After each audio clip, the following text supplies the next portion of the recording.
Assalamualaikum warahmatullahi wabarakatuh. Balik barengan sama gue Taufik Nubu. Dan hari ini kita akan ngomongin kamera yang satu ini, yaitu Canon EOS R. Dan kenapa dengan segala keterbatasannya, Canon EOS R ini sebenarnya adalah kamera yang asik buat nge-YouTube.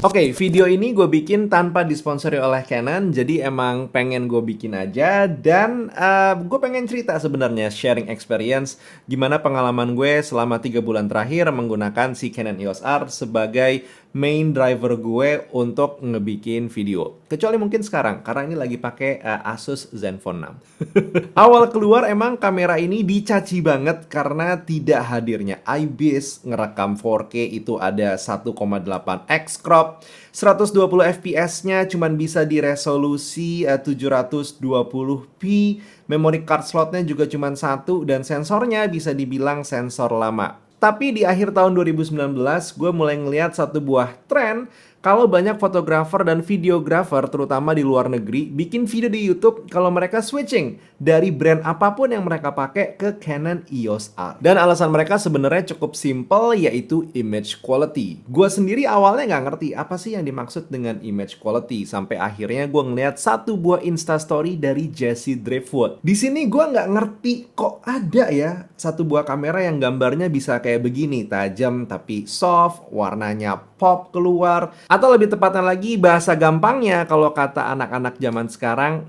cinematic. Walau mungkin bukan satu buah terms yang tepat, tapi intinya video yang dipunya sama si Jesse Driftwood ini bagus aja akhirnya. Dan di awal tahun 2020 kemarin, akhirnya gue memutuskan untuk gue akan coba si Canon EOS R ini menjadi daily driver gue untuk masalah pembuatan video dan segala macamnya. Karena sepertinya ini kontraproduktif ya. Kok gue pengen nunjukin seperti apa Canon EOS R, cuman nggak gue pakai. Jadi sekarang gue akan langsung switch gambar ini ke Canon EOS R. Let's go. Nah, ini dia. Sudah menggunakan Canon EOS R. Gimana gambarnya? Beda ya? Sama yang tadi. Sampai mana tadi? Oke. Gue beli Canon EOS R di awal tahun 2020. Tujuannya tentu pengen bisa mereplicate gambar dan juga warna yang dipunya sama Jesse Driftwood, karena emang seenak itu. Apakah gue berhasil? Oh ya, tentu tidak. Jesse Driftwood ini sendiri adalah seseorang yang udah punya pengalaman panjang kayak 10 tahun di belakangnya untuk bikin video mulai dari wedding dan segala macamnya. Gue ya elah 2 tahun juga belum gitu kan main-main sama kamera secara fungsi manualnya. Jadi tentu secara ilmu jauh berbeda. But one thing that I know adalah kalau gue menggunakan si Canon EOS R ini, seenggaknya gue bisa mendapatkan satu buah kualitas gambar dan juga file yang gue senang dan gue nikmati untuk gue lihat sehari-hari. And hopefully lo juga merasakan satu buah hal yang sama. Sekarang pertanyaannya mungkin jadi lebih kayak apa sih Fik yang dimaksud dengan kualitas? Emang kualitas gambarnya itu gimana? Oke, ini akan gue coba jelasin ulang yang tadi gue lihat di videonya Jesse Driftwood. Ada kayak semacam X factor nih yang ngebikin gambar yang diambil oleh Canon EOS R itu terlihat rich, baik secara warna, detail, dan juga ketajaman.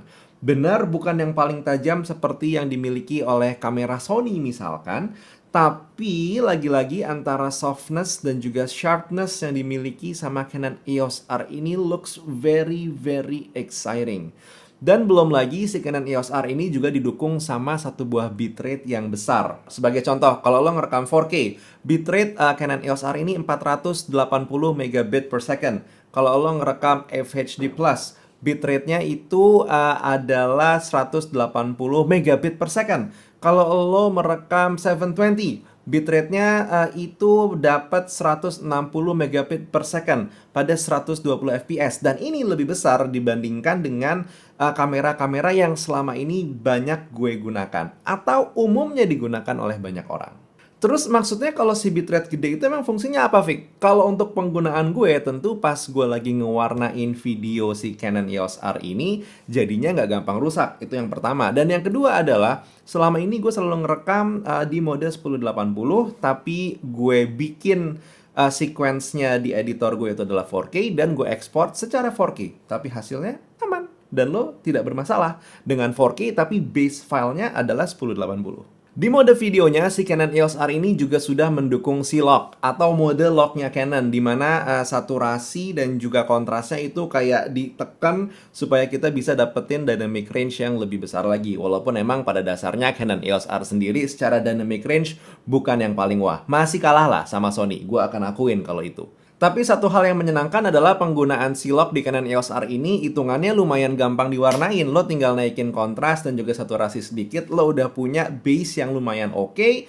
Dan dengan bitrate file yang besar tadi, kalau misalkan diwarnain jauh-jauh ke sini, ke situ, dan segala macamnya, walaupun masih menggunakan color space 8-bit 420, Canon EOS R ini masih punya file yang lumayan oke dan tidak gampang rusak. Gue akan akuin tapi di sini sebenarnya kalau cuma penggunaan YouTube talking head kayak begini atau mungkin b-roll barang handphone apalah segala macam, penggunaan C-Lock tuh agak-agak overkill. Tapi kalau lo udah tahu settingannya, lo sudah hafal, lo tinggal mengulang semua prosesnya. Baik secara settingan di kamera, ataupun juga preset yang udah ada di aplikasi editor favorit lo untuk mendapatkan warna yang selama ini lo suka atau warna yang selama ini emang lo mau. By the way, kalau dari tadi mungkin bertanya-tanya kenapa gue cuma ngebahasnya video-video dan video aja, karena emang gue pengen ngebahas si Canon EOS R ini dari aspek videonya, dan lebih tepatnya lagi aspek video buat nge-YouTube. Dan kenapa si Canon EOS R ini is actually kamera yang asik banget buat nge-YouTube atau YouTubean. Anyway, berikutnya kita ngomongin hal-hal yang cukup standar, yaitu masalah fisik. Canon EOS R ini sendiri tentu secara fisik lumayan kokoh ya. Nggak satu kelas dengan 1DX, tapi ya hitungannya lumayan lah. Ada water sealingnya, dan yang paling penting ada flip screen. Dan untuk gue pribadi, flip screen ini sangat penting untuk bikin video di YouTube. Nggak, ini bukan cuman perkara karena pengen ngevlog, tapi juga kalau lo pengen bikin video review seperti ini, atau bahkan yang kerja di belakang kamera, itu akan sangat menyenangkan punya yang namanya flip screen. Secara port juga EOS R ini sudah lengkap dengan mic port dan juga headphone port. Jadi either lo ada di depan atau di belakang kamera akan mudah untuk monitoring audio saat emang diperlukan. Dari sisi baterai, EOS R menggunakan baterai legendnya Canon yaitu tipe LPE6. Jadi untuk yang bekasnya juga udah bertebaran di marketplace dengan harga yang lebih terjangkau. Untuk third party-nya juga udah banyak. Atau kalau lagi ada duitnya ya silahkan beli yang baru. By the way, untuk kemampuan baterainya sendiri, gue pakai buat live streaming si Canon EOS R itu selama 1,5 jam masih ada sisa sekitar 2 bar. Jadi hitungannya baterainya emang lumayan badak. Dan kalau untuk perekaman video di YouTube seperti ini, gue biasanya makan waktu sekitar 2-3 jam untuk per video syuting, dan itu pun masih ada sisa sekitar lagi-lagi 2-3 bar. Jadi baterainya badak. Untuk masalah operasional sendiri, Canon dikenal sebagai salah satu kamera yang paling mudah dioperasikan alias super user friendly, dan layarnya juga udah touchscreen, jadi memudahkan kita kalau pengen ganti-ganti settingan atau ganti-ganti mode. Walau secara kontranya Canon EOS R jadi tidak memiliki fitur yang sebenarnya diperlukan kalau lagi bikin video kayak zebra, terus punya waveform, tidak hanya histogram. Belum lagi ada juga beberapa quirks yang lumayan aneh hitungannya buat gue, dan itu terjadi begitu lo tekan tombol record. Seperti histogram dan juga electronic level tiba-tiba menghilang. Dan juga kita nggak bisa nih menggunakan fitur zoom untuk ngecek titik crucial fokus apakah sudah fokus atau belum. Padahal ini adalah hal-hal yang tetap diperlukan walaupun kita sudah dalam kondisi merekam. Hopefully the next firmware update bisa mengatasi masalah ini ya Canon, semoga.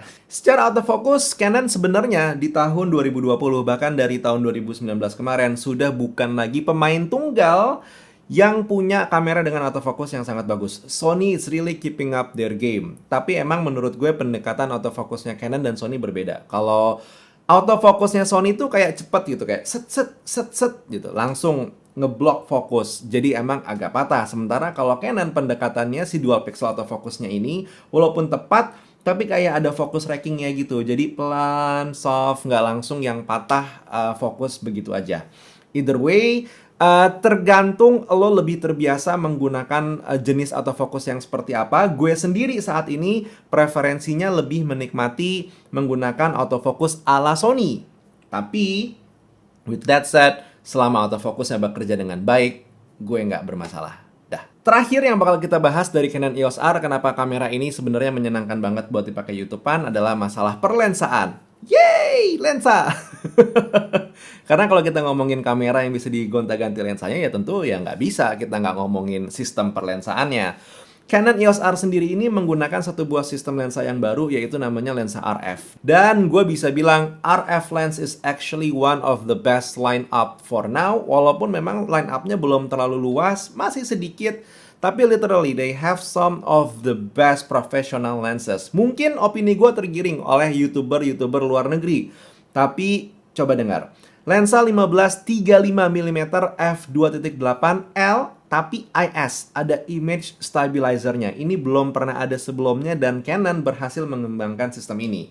Diikutin trifectanya dengan 24-70mm f2.8, lagi-lagi IS. Dan yang terakhir trifecta tentu 70-200 f2.8 LIS, tapi dengan ukuran yang super compact. Nah ini emang buat gue pertama kali ya di lensa full frame, gue ngeliat lensa 70-200 pas lagi dalam kondisi istirahatnya compact. Walaupun emang kalau lo zoom ke 200-nya jatuhnya akan jadi panjang. Nah, lensa-lensa ini sebenarnya yang ngebikin si Canon EOS R ini juga menjadi super menarik kalau lo kepikiran pengen invest di lensa-lensa RF.